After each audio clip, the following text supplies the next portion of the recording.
Tadi pagi melaksanakan gelar perkara yang di dalam gelar perkara itu ditetapkan 3 orang tersangka untuk pasal 359 sedangkan untuk pasal 187 dan atau pasal 188 KUHP masih dibutuhkan alat bukti lain.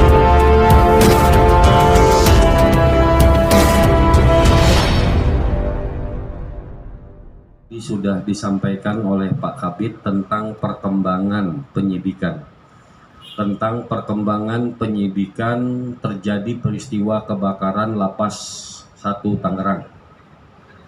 Rekan-rekan sekalian, penyidikan sudah dimulai beberapa waktu yang lalu. Dari penyidikan tersebut kemudian dikumpulkanlah alat bukti.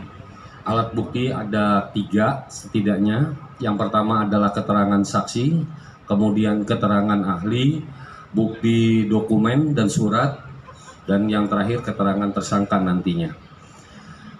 Dari proses penyidikan pemeriksaan saksi-saksi tersebut, baik ahli maupun juga dokumen, akhirnya penyidik tadi pagi melaksanakan gelar perkara yang di dalam gelar perkara itu ditetapkan 3 orang tersangka untuk pasal 359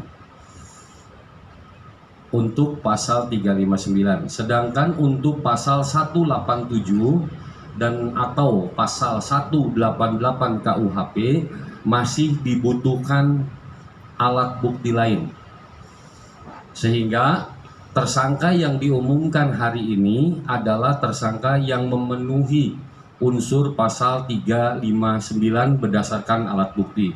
Sedangkan pasal 187, 188-nya penyidik dalam gelar perkara masih memutuskan untuk pemenuhan alat bukti lainnya. Insya Allah dalam minggu ini semuanya bisa kita selesaikan.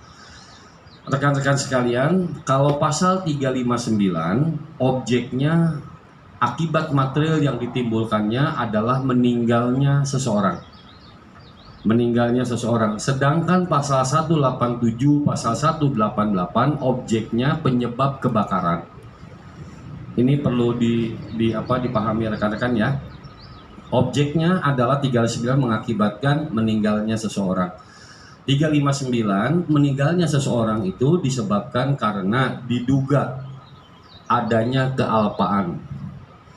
Siapa saja yang ditetapkan sebagai tersangka dalam gelar perkara tadi pagi itu ada sementara ini 3 orang ditetapkan sebagai tersangka yang semuanya adalah petugas dari lapas. Sedangkan bentuk kealpaannya mungkin nanti tidak kita uraikan secara khusus karena ini merupakan materi daripada penyidikan. Kenapa yang bersangkutan seperti itu? Kemudian dari pemeriksaan ahli kita sudah dapat disimpulkan perkiraan waktu terjadinya kebakaran. Kita melakukan pemeriksaan ahli dari 2 perguruan tinggi, yang pertama dari IPB dan yang kedua dari Universitas Indonesia tentang ahli kebakaran. Kenapa ahli kebakaran ini dibutuhkan? Untuk menentukan sumber api dan perakiraan waktu kapan itu kebakaran. Yang kedua, hal ini dikaitkan kalau sudah tahu waktunya, sudah tahu penyebab kebakarannya, kemudian kenapa orang itu meninggal dunia dikarenakan tidak keluar dan lain sebagainya, karena dalam kondisi tertentu dikaitkan dengan SOP yang seharusnya dilaksanakan oleh petugas lapas. Kira-kira itu gambarannya tentang pelaksanaan gelar perkara untuk hari ini. Sedangkan nanti untuk 187, 188 akan kita gelarkan kemudian guna menemukan siapa tersangkanya. Itu Pak Kabid sementara gambaran dari kita. Oke, Bu Yona mau nanya sekarang?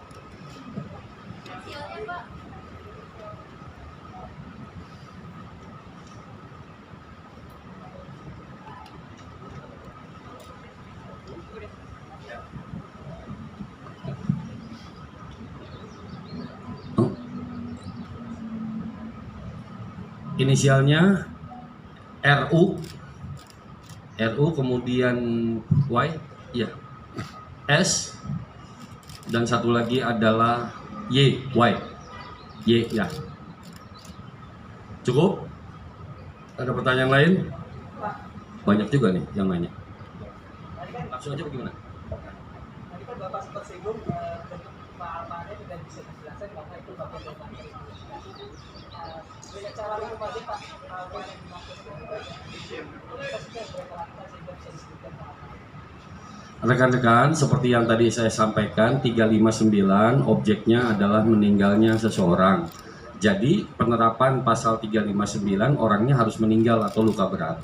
Faktanya, rekan-rekan sudah tahu dalam peristiwa tersebut ada berapa orang yang meninggal. Artinya akibat materialnya sudah terjawab, betul ada. Kemudian sebabnya orang meninggal itu karena apa? Ini juga menjadi alat bukti. Sebabnya orang meninggal bisa jadi bukan karena kebakaran, tetapi berdasarkan hasil visum bahwa meninggalnya sekian banyak orang itu dari keterangan ahli dinyatakan beberapa tanda-tanda, antara lain ada jelaga di tengkoraknya, kemudian kandungan CO di dalam darah dan lain sebagainya, yang kemudian disimpulkan bahwa meninggalnya seseorang itu karena kebakaran, karena terbakar.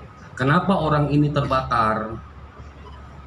Disebabkan karena ada rangkaian peristiwa kebakaran. Lalu kenapa unsur lalainya? Nanti itu dipadukan dengan standar operasional prosedur yang berlaku di lingkungan tersebut. Ketika tidak adanya kesesuaian antara SOP dengan pelaksanaan, maka itulah sebagai bentuk kelalaian. Detailnya, apa bentuknya dan lain sebagainya, biarlah itu menjadi materi penyidikan. Tetapi gambaran umumnya kenapa seperti itu adalah yang tadi saya jelaskan ya. Terjawab ya? Ya, hadir izin Pak, dari penetapan 3 tersangka ini ada kan dugaan awal kebakaran ini kan karena masalah korsleting listrik ya. Dari 3 orang yang sudah ditetapkan tersangka, sebenarnya ada perubahan nggak sih Pak dari dugaan awal penyebab kebakaran ini Pak? Atau dari keterangan ahli sebenarnya penyebabnya apa sih Pak? Terima kasih Pak. Baik, dari keterangan ahli tentang penyebab kebakaran ini sudah ada, namun masih ada perlu pendalaman. Terus kemudian dengan ditetapkannya 3 orang tersangka ini, apakah berubah sebab kebakarannya? Tidak. Sebab kebakaran tetap diduga, sementara ini diduga kuat dengan keterangan ahli bahwa diduga akibat konsleting listrik. Pertanyaannya, kenapa konsleting listrik itu bisa terjadi?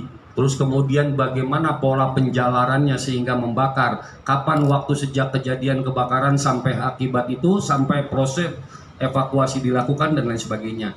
Peristiwa kapan itu terjadinya kebakaran, bagaimana peristiwa kebakaran itu terjadi, ini nanti akan diuraikan di dalam rumusan pasal 187 dan pasal 188 yang saat ini masih perlu adanya pendalaman dari keterangan ahli. Terjawab ya. Jadi yang sekarang adalah kepada 359-nya.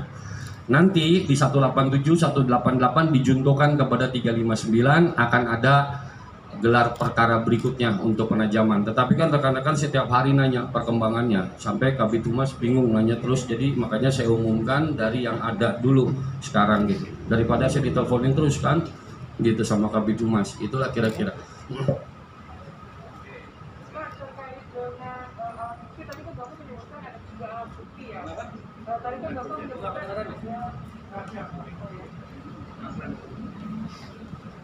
Ya Pak, terkait dengan alat bukti, tadi kan Bapak menyebutkan ada 3 alat bukti setidaknya. Apakah di antara itu ada rekaman CCTV Pak? Karena selama ini kan kita belum mendengar adanya rekaman CCTV ditemukan dari kebakaran tersebut. Terima kasih. Tadi saya menyebutkan setidaknya ada 3 alat bukti dalam rangka mendukung penetapan tersangka tadi. Apakah 3 alat bukti itu? Yang pertama keterangan saksi, yang kedua keterangan ahli, dan yang ketiga adalah surat dokumen. Surat bagian dari dokumen itu salah satunya adalah dokumen tentang CCTV. Di situ menentukan jam berapa mulai aksi, jam berapa mulai kebakaran, kemudian juga menentukan posisi-posisi para petugas lapas dan lain sebagainya. Jadi adakah itu CCTV merupakan alat bukti? Jawabannya ya. Kita sudah ambil berapa titik itu, Dak? ada 8 titik CCTV yang ada di sana dan itu sudah melalui proses penyitaan sebagaimana diatur di dalam KUHP. Cukup? Masih banyak ya, Bang? Pak, dari 3 tersangka ini bisa dirincikan, maksudnya mereka petugas lapas di bagian mana aja, Pak? Kalau pembuktiannya nanti di pengadilan ya, tetapi dia disangkakan posisinya itu. Dia di bagian mana saja, dia yang bertugas di situ, yang bertugas pada malam hari kejadian dan yang bertugas seharusnya di posisi tempat di mana TKP kejadian kebakaran terjadi. Terjawab ya? Cukup kayaknya, cukup jelas ya? Kapan, Dra? Oke, saat ini rekan-rekan sekalian kita baru mengumumkan tentang hasil gelar perkaranya. Kapan akan dipanggil sebagai tersangka? Nanti kita akan rumuskan dan akan dituangkan di dalam rencana penyidikan. Kita melihat volume pekerjaan daripada penyidik, tetapi ini adalah hasil gelar perkara yang dilaksanakan hari ini dengan menetapkan 3 orang tersangka untuk pasal 359-nya. Kapan diperiksa? Nanti akan dibuatkan jadwalnya, ya.